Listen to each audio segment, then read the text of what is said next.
Aujourd'hui dans Legitimize, on a le plaisir d'accueillir une femme inspirante, une femme qui accompagne d'autres femmes à se reconnecter à leur corps, à leur essence et à leur puissance. Coach, thérapeute et gardienne de la puissance du féminin, Emily Seeking, qui est aujourd'hui présente avec nous, qui est une femme qui justement guide d'autres femmes vers un retour à leur corps, à leur essence et à leur puissance. Bienvenue dans Legitimize, bienvenue Emily, merci d'avoir accepté notre invitation. Merci beaucoup.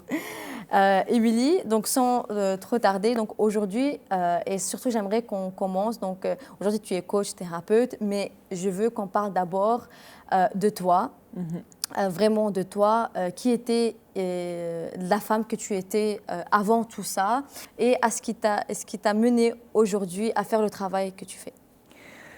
Ok, oui, j'ai toujours été passionnée par le développement personnel, la spiritualité, la science, comment est-ce qu'on mêle tout ça, comment est-ce qu'on arrive à notre plein potentiel, comment est-ce qu'on développe l'humain, comment est-ce que j'adore la vie, comment est-ce que j'arrive à pleinement incarner ce que je suis venue faire sur Terre. Et en fait, mon chemin m'a amenée à réaliser que je me sentais à un moment donné dans ma vingtaine, j'avais cette envie comme ça de devenir moi pleinement.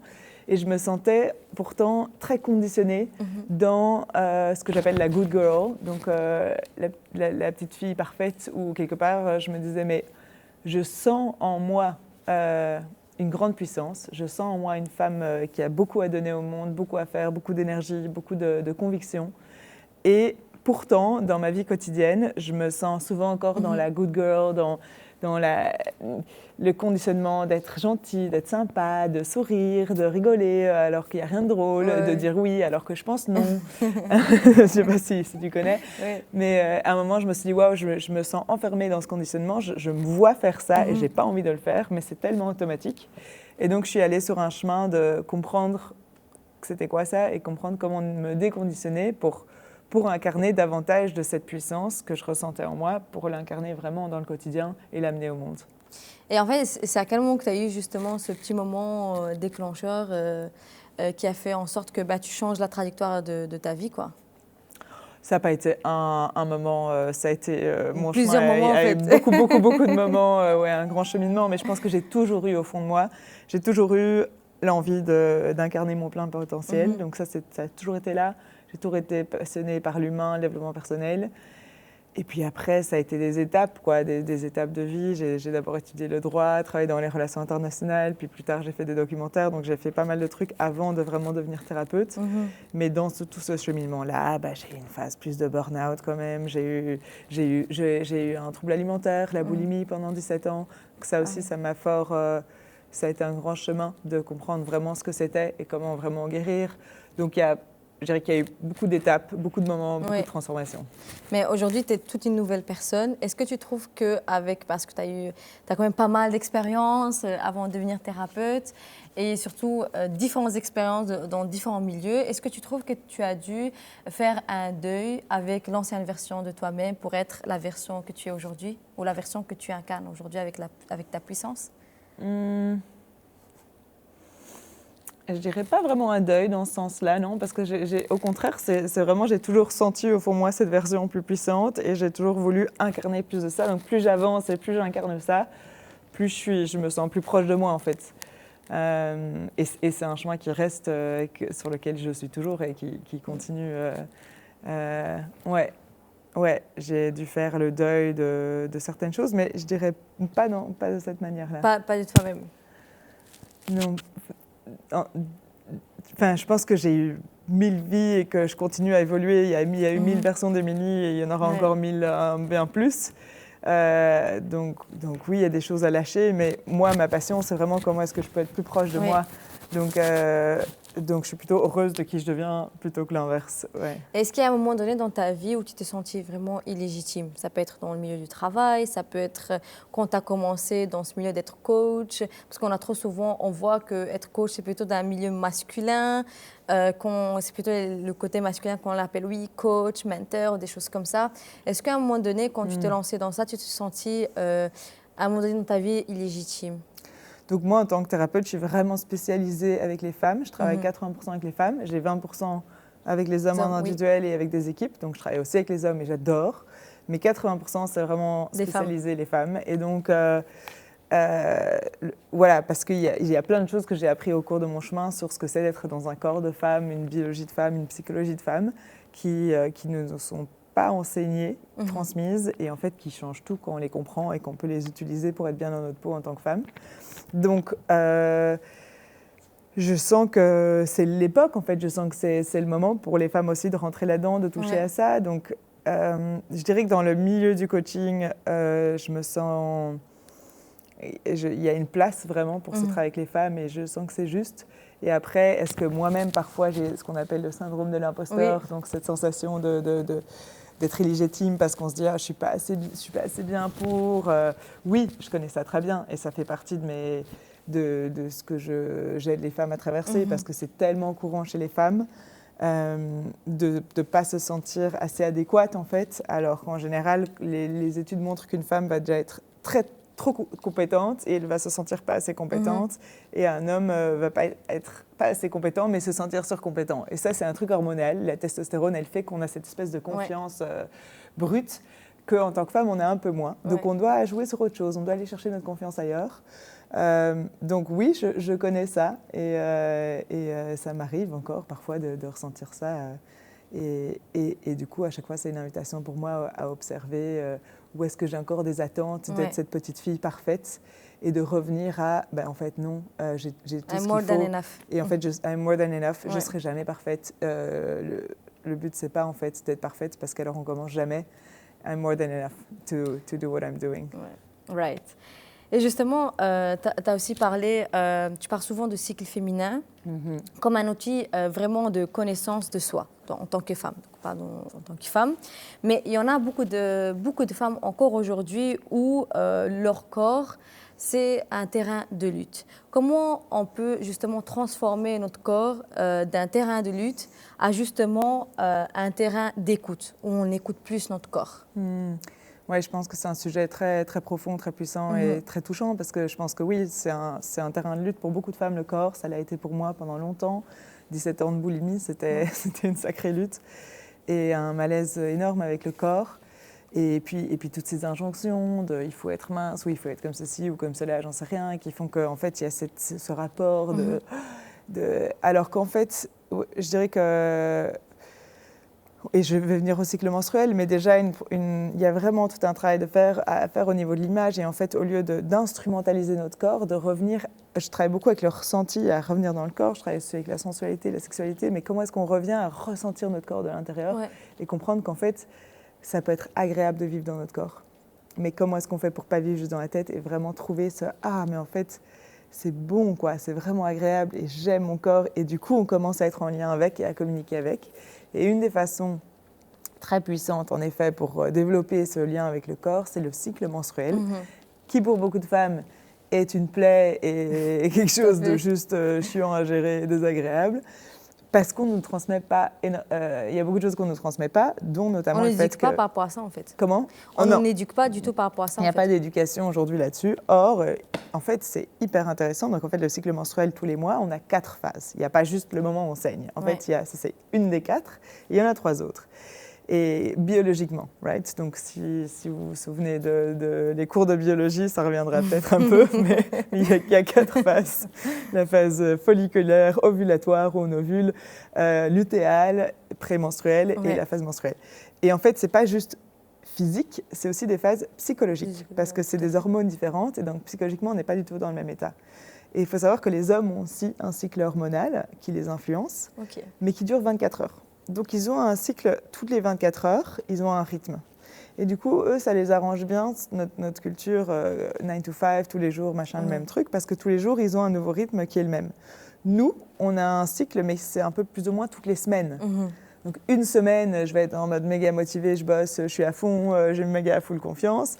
Et puis, un coup, une semaine, j'ai tous mes doutes qui viennent, j'ai toutes mes peurs, j'ai toutes mes irritations, je veux tout virer. Je veux tout quitter, tout lâcher. Et puis, la semaine après, en fait, j'ai besoin de repos et j'ai besoin d'intériorité. Et si je respecte ça, en fait, non seulement je vais être plus connectée à mes intuitions, donc je vais recevoir d'autres infos. Et en plus de ça, je vais me reposer, je vais être plus en forme pour la phase d'après. Et le truc, c'est que chaque phase a des forces. Mais c'est comme une vague en surf. Si on ne sait pas surfer, eh ben en fait, on va se cracher dans la vague tout le temps et ça va être l'enfer. Et je crois qu'il y a beaucoup de femmes qui vivent ça. Et quand on comprend les 4 phases psychologiques du cycle menstruel, on peut commencer à capter la force de chaque phase, on peut commencer à être moins surprise par chaque phase et on peut adapter notre vie à ces phases. Et ça, c'est génial. Non, c'est incroyable parce que justement, ça ramène justement à la vulnérabilité de la femme parce que vraiment, on en manque cruellement, surtout dans une société où on nous pousse à il faut être forte, il faut être présente, productif. Et aussi irréprochable, etc., etc. Donc, comment vraiment tu as compris que ta vulnérabilité en tant que femme était ta force? Et qu'est-ce que justement tu pourrais conseiller à d'autres femmes qui te regardent aujourd'hui par rapport à cela? Oui, je pense que la vulnérabilité et la sensibilité sont une grande force chez les femmes parce que je pense que le monde aujourd'hui a vraiment besoin de personnes qui sont touchées dans leur être et qui parlent leur vérité à partir de là et pas que de la tête et du contrôle. Et je pense que le monde aujourd'hui a vraiment besoin de personnes qui osent parler vrai du cœur. En fait, le mot courage, ça vient du latin et ça veut dire parler du cœur. Donc parfois on se dit courage, ouais c'est ça, ce truc machin. En fait c'est parler vrai quoi. C'est ça qui est le plus courageux dans la vie. Et c'est quand moi j'ouvre le cœur, que je te parle à partir de là, que ça te permet à toi ou vice versa d'ouvrir le cœur. Et en fait on arrive dans un autre champ qui est très puissant. Mais il faut être courageux pour aller là. Tout à fait. Ouais, la vulnérabilité elle est très belle en fait. On invite aussi les autres à devenir vulnérables quand on ose être là.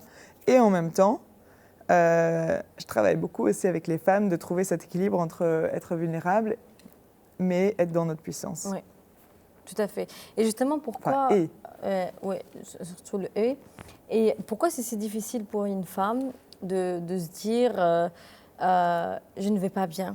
Parce que parfois, nous, en tant que femmes, on a l'habitude de normaliser certaines choses, de passer à un côté, de se dire mais non, mais je vais arriver, je continue, malgré qu'on est épuisé, malgré qu'on n'en peut plus.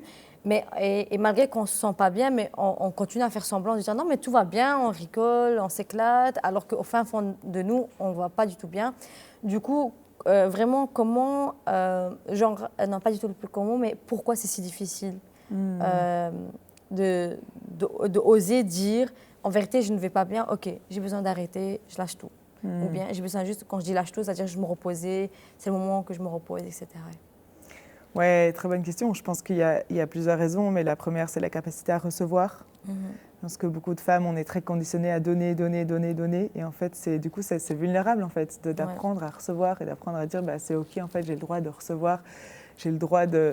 Quand je fais des exercices et je prends des femmes et je leur dis, mais allonge-toi contre moi. Et en mode repose-toi, mais c'est quelque chose de très nouveau, mais pour l'expérimenter physiquement. Et il y a beaucoup de femmes on va avoir tendance à dire, ça va, je suis pas trop lourde, ça va. Et en fait, d'oser apprendre à vraiment se reposer sur quelqu'un et de lâcher. Et l'autre chose, je dirais, c'est pour ça que moi j'adore travailler avec les groupes de femmes. Je fais de l'individuel, mais vraiment les groupes, des retraites de femmes et des choses comme ça. Parce qu'on réapprend à être sécure entre femmes et en sécurité et à se déposer entre nous. Et je pense que dans notre culture, il y a beaucoup d'expériences de femmes avec le féminin toxique, où en fait elles ont l'expérience d'être avec des femmes et qu'on parle mal et que c'est pas... Donc du coup, je ne vais pas être vulnérable, c'est pas une safe space. Donc quand on se retrouve en retraite de femmes, on retrouve vraiment cette énergie de femme tellement puissante où on est juste toutes là pour être vraiment en bienveillance l'une avec l'autre. Et là, on se dépose et c'est hyper guérisseur. Qu'est-ce que je dirais aux femmes qui nous écoutent aujourd'hui et qui pensent que montrer leur douleur, c'est une sorte de faiblesse?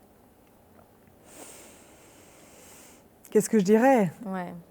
Je dirais expérimenter, parce qu'en fait, tous les extrêmes, en fait, en général, sont pas bons, ont des défauts. Donc, si moi, je suis dans la rue à montrer ma douleur à tout le monde, tout le temps, ce serait pas bon non plus. Ce serait en effet too much. Mais regarde de quel côté de la polarité est-ce que tu te situes. Si toi, tu as plutôt l'habitude d'être là ultra forte et de jamais rien montrer à personne, en fait, tu te coupes de ressources, tu te coupes d'énergie de vie, tu te coupes d'amour, tu te coupes d'énormément de choses.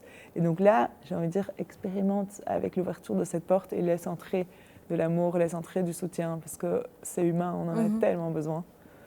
Donc j'ai envie de dire, expérimente et regarde là où tu es. Il y a des femmes qui ont très facile à être vulnérables Ouais. et c'est parfois dans le trop. Elles doivent plus apprendre à sentir avec qui c'est juste. Tout Parce à qu'il y a fait. aussi des gens qui peuvent abuser. Donc, il faut aussi sentir est-ce que je suis vraiment en confiance. Mais il y a beaucoup qui sont plutôt dans la forteresse. Et là, c'est expérimente. Et peut-être aussi apprendre à se connaître quoi, en tant que femme. Apprendre à se connaître en tant que femme, oui, c'est très large. Qu'est-ce que ça veut dire? Comment est-ce qu'on fait? Mais pour ça, oui, moi, je recommande les cercles de femmes et les retraites de femmes et tout. C'est très puissant pour se déposer et rencontrer d'autres parts de soi. Ouais. Non, c'est super intéressant parce que c'est pas encore assez présent, je trouve, par exemple en Belgique, contrairement par exemple aux États-Unis où c'est beaucoup plus normalisé, que c'est normal d'aller prendre un week-end et on va en retreat ensemble. Et je pense que pour pouvoir justement se retrouver, mais pouvoir aussi, je pense que les personnes, ils ont aussi besoin de voir d'autres personnes qui leur ressemblent ou bien qui sont aussi une certaine douleur ou qu'ils ont aussi besoin de se retrouver pour se dire mais en fait il y a d'autres personnes qui me ressemblent. Je pense que c'est aussi ça le but des retreats en groupe quoi. Exactement, parce que le mental a tendance à se dire ah non mais ça, si je raconte ça, Ouais. ah non mais ça, personne d'autre ressent. Ah non Ouais. mais ça, les gens vont me rejeter si je dis ça. Et Tout en à fait, fait. dans ce genre de contexte, on se rend compte que ne fût-ce que parce qu'on entend une autre et on se dit ah ouais d'accord, en fait je suis pas du tout seule. Ouais. Et aujourd'hui en fait tu accompagnes les femmes dans leur puissance, mais est-ce qu'il y a un moment donné où toi-même tu t'es sentie, est-ce que tu t'es toujours sentie légitime? Parce que justement, le fait aussi de se sentir légitime, est-ce que tu as vu aussi les femmes que tu accompagnes ont toujours eu cette occasion de toujours se sentir légitime, où il y a toujours eu des doutes? Comment tu as vécu cette expérience? De moi me sentir Légitime. de vivre le syndrome de l'imposteur. En fait, pour toi, tu associes la légitimité au syndrome d'imposteur? Ou pas, je sais pas, dis-moi toi exactement Non, ce mais que je tu sais pas, veux. c'est toi comment tu définis ta propre légitimité en fait? Oui, enfin, oui, ce mot légitime, oui, ce qui me vient, c'est plutôt le syndrome de l'imposteur qui dit mais est-ce que je suis pas légitime parce que je suis pas assez bonne ou je suis pas assez ceci, quel que soit ce que le mental raconte en fait. Mais après, oui, je pense que en tant que thérapeute, c'est bien d'avoir une bonne formation de thérapeute. Enfin, il y a des choses qui font qui sont importantes aussi pour être légitime dans son métier et qui sont importantes aussi. Mais sinon, le côté le plus fréquent chez les femmes, c'est ce manque de confiance intérieure. Et il y a une phrase que j'adore qui est dans une société qui fait tout pour éveiller tes insécurités, t'aimer, c'est l'acte le plus rebelle que tu puisses faire. Et je pense que c'est vraiment un truc dans lequel qu'on peut puissamment transformer entre femmes et on peut s'entraider là-dedans. C'est vraiment tout le temps réaliser où est-ce que je suis en train de me mettre des barrières parce que je me dis ouais mais je dois encore être un peu plus belle, ouais mais je dois encore être un peu plus formée, ouais mais je dois encore être un peu plus comme ceci, je dois être un peu plus intelligente. Et du coup je me lance pas encore. Et en fait de dire à ce moment-là non en fait je suis aussi parfaite et imparfaite que je vais changer mais je serai toujours très imparfaitement parfaite. Et donc j'arrête de me mettre ces barrières et j'y vais maintenant en fait parce que c'est ce que j'ai maintenant. Et je pense que plus de femmes vont se connecter à ça, plus il y aura de beaux projets dans le monde. Non, tout à fait. Et qu'est-ce que tu dirais aujourd'hui à des femmes qui se sentent encore toutes petites dans leur vie, mais surtout, quels conseils tu pourrais leur donner pour se reconnecter à leur puissance? Mais peut-être qu'il y a des personnes qui nous écoutent aujourd'hui, mais qui savent qu'est-ce que c'est que vraiment la puissance féminine, en fait. Ouais, c'est tellement de choses. Mais déjà, le mot puissance, moi, je l'aime bien parce qu'en anglais, il y a juste power. Ouais. Mais en français, c'est beau parce qu'il y a pouvoir et puissance. Et pouvoir, pour moi, c'est plutôt, ça peut être plus de l'ordre de je prends du pouvoir sur, c'est à l'extérieur, j'ai du pouvoir sur l'autre, je domine, je machin. Et donc là, c'est, mon pouvoir vient peut-être diminuer celui de quelqu'un d'autre et ça devient de la compétition et de l'abus potentiellement. Et la puissance, pour moi, c'est quelque chose qui s'érige depuis l'intérieur. Donc je peux être moi dans mon affirmation, mon pouvoir, ma puissance, mais sans que ça affecte le tien. Et que toi aussi, tu peux être puissante et lui aussi, et voilà. Est-ce qu'on associe ça au charisme? Ça n'a rien à voir. Je pense que la puissance, non, parce que pour moi pas, elle peut être... Est-ce que c'est quelque chose que tu dégages aussi? Je pense que ça peut se dégager, mais on sent quand quelqu'un est plus sûr de soi ou moins. Mais je dirais que c'est pas non plus, ça veut pas dire qu'on doit être comme ça. Il y a des gens qui ont plus une personnalité comme ça. Il y a des gens qui sont peut-être faits pour travailler dans un jardin avec les plantes, avec une grande sensibilité, et qui sont pas forcément là pour être comme ça. Et ça, c'est très puissant aussi. Donc c'est plus, je dirais, moi, ce que j'aime bien pour ça, c'est le mot essence.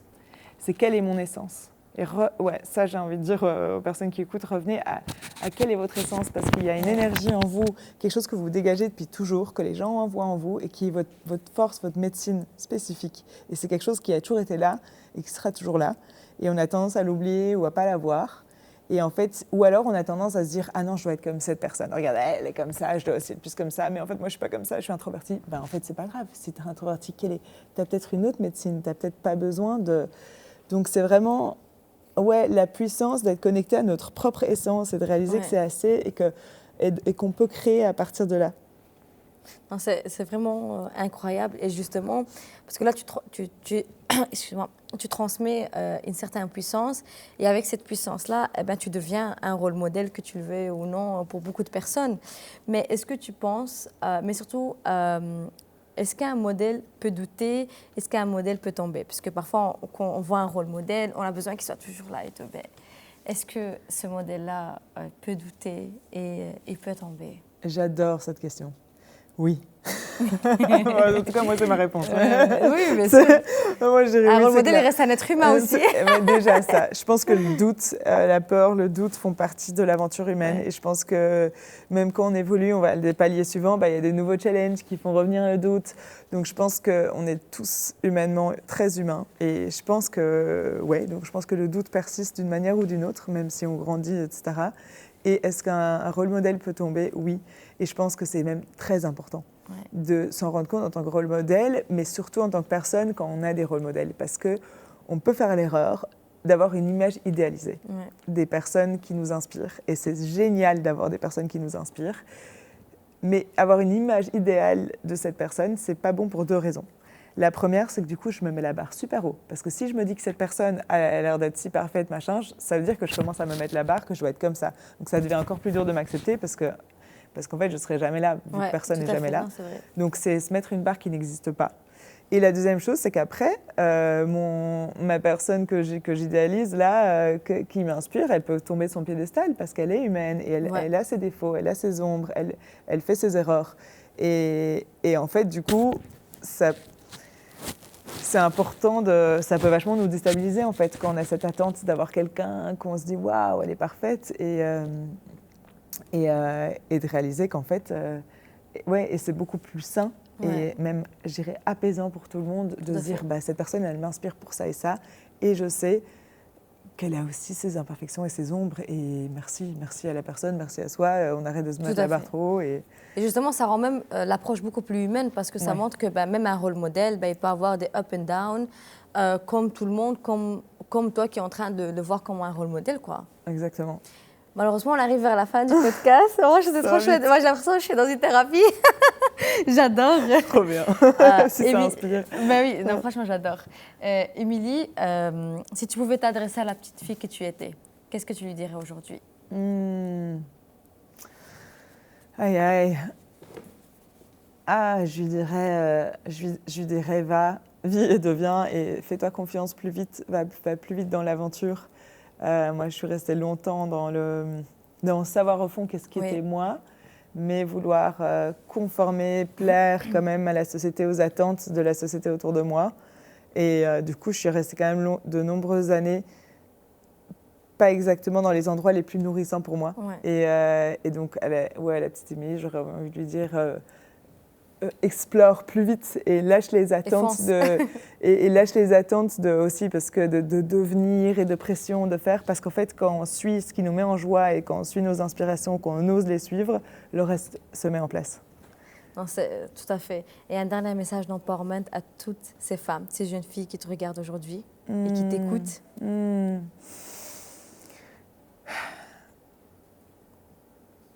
Je dirais redescends, fais ce que tu peux pour redescendre dans le corps. Et une partie du corps dont on parle encore une fois pas beaucoup, c'est le bas du corps, enfin le bas-ventre, cette zone de l'utérus.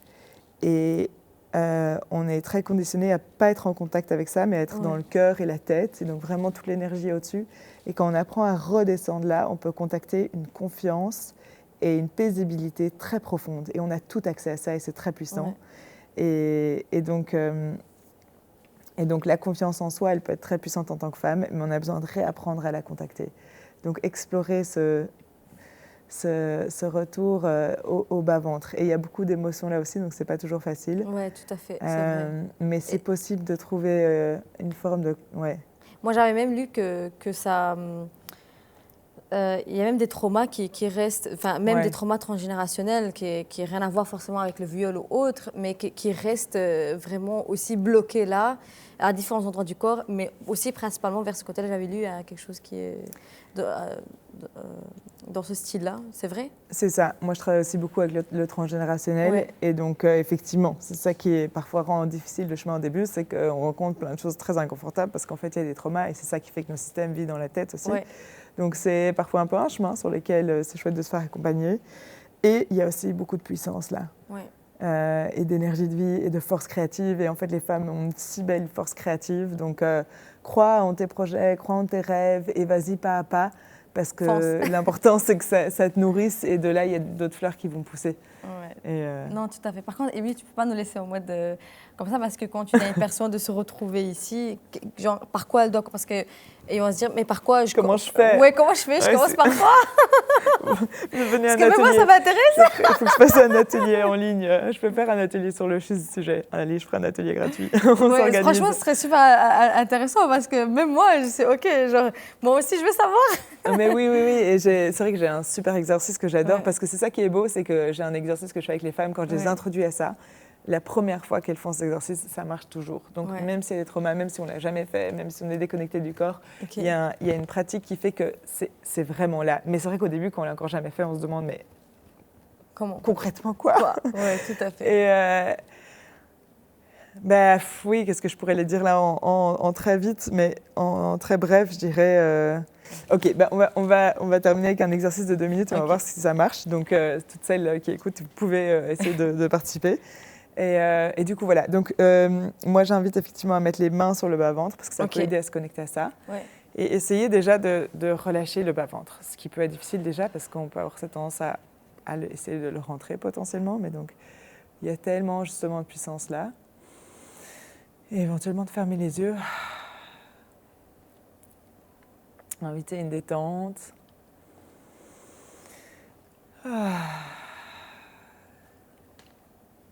Ouais. Et petit à petit, comme imaginer que l'énergie qui est présente dans la zone de la tête, des pensées, tout là-haut, que comme si cette énergie, on l'invitait à descendre. Et tu imagines ton cerveau qui se ramollit, ton visage, tes yeux, tout qui se ramollit, et toute cette énergie qui descend vers la zone de ton cœur. Et là, on prend une respiration. En relâchant. Et puis, on imagine que toute l'énergie, elle descend du cœur jusqu'au bas-ventre. Et il faut juste imaginer, c'est pas grave si tu ressens plus ou moins, mais imaginez que vraiment comme l'énergie, elle descend. Là, tu te sens encore un peu plus ancré sur ta chaise, un peu plus déposé, un peu plus relax. Et je t'invite à amener la respiration dans ce bas-ventre. Et à juste prendre conscience des sensations physiques que tu rencontres dans le bas-ventre. Qu'est-ce qui se passe quand tu mets ton attention sur cette zone du bas-ventre, de l'utérus? Peut-être que c'est chaud, peut-être que c'est froid, peut-être qu'il y a ta respiration qui est plus ou moins basse. Peut-être que tu vois une forme ou que tu ressens une forme.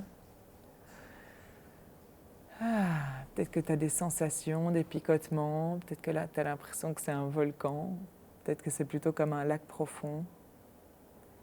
Quelles sensations est-ce que tu rencontres dans cette zone du bas-ventre?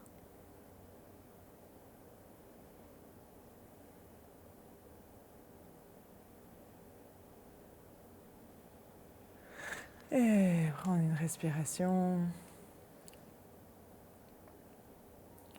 Et sentir, si tu veux, tu peux le dire tout haut, est-ce qu'il y a une sensation ou même un mot qui émerge, comme une énergie présente que tu ressens dans cette zone. Et si tu veux dire le mot tout haut, tu peux, si tu en as un, si pas, c'est ok, c'est aussi ok.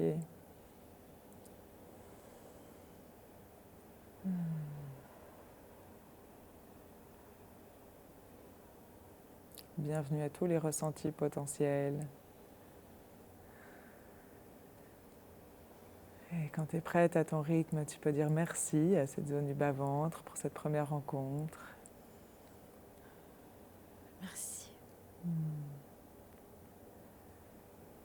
Et petit à petit, revenir dans l'espace du podcast ou de là où tu écoutes. Franchement, c'était incroyable. Vraiment, en fait, je suis choquée. Genre, je ne sais pas si les personnes qui nous regardent aussi, ils sont reliés à ça, mais tu sens des trucs qui se passent, genre tout en bas, en fait, et tu sens que ça s'ouvre de plus en plus, ça se relaxe. Vraiment, mon corps, il a commencé à se mettre vraiment comme ça. Et vous voyez, je ne sais pas comment on appelle ça, mais vraiment, on sent que ça s'est relaxé.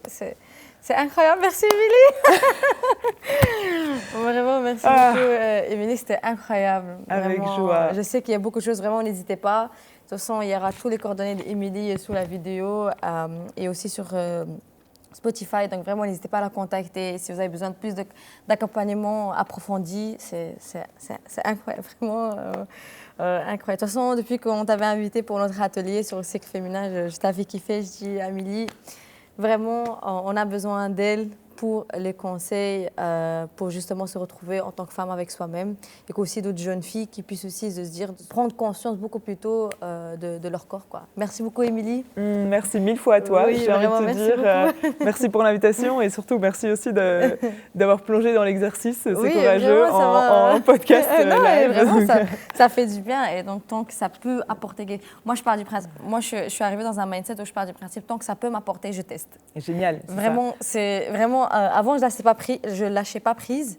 mais maintenant, je suis arrivée dans un stade de ma vie où je dis tout ce qui peut fonctionner, let's go, je teste. Mais vraiment, et ça fait du bien parce que tu découvres des trucs de fou, quoi. Voilà. C'est génial. Et en quelques minutes, là, en plus, dans une situation vraiment. de podcast, tu as ressenti des choses et c'est ça qui est super puissant. C'est que c'est vraiment là, mais on ne nous apprend pas. Et donc, c'est incroyable. Merci beaucoup. Voyage. Avec plaisir. Et juste une précision, parce que pour celles qui vont peut-être me rechercher, si jamais ça les intéresse, moi, j'ai un Instagram, un site web et tout, mais tout est très en anglais. Mon Insta, c'est @the.womans.way, @thewomansway, si vous voulez me suivre. Et si jamais il y en a qui sont... Enfin, sachez que ma com est plutôt en anglais, mais je fais aussi des retraites en français en Belgique et en anglais au Portugal et d'autres choses. Mais donc voilà, pour info. Et je mettrai de toute façon les liens pour cliquer directement vers son Instagram. Merci beaucoup, Émilie. Merci mille fois.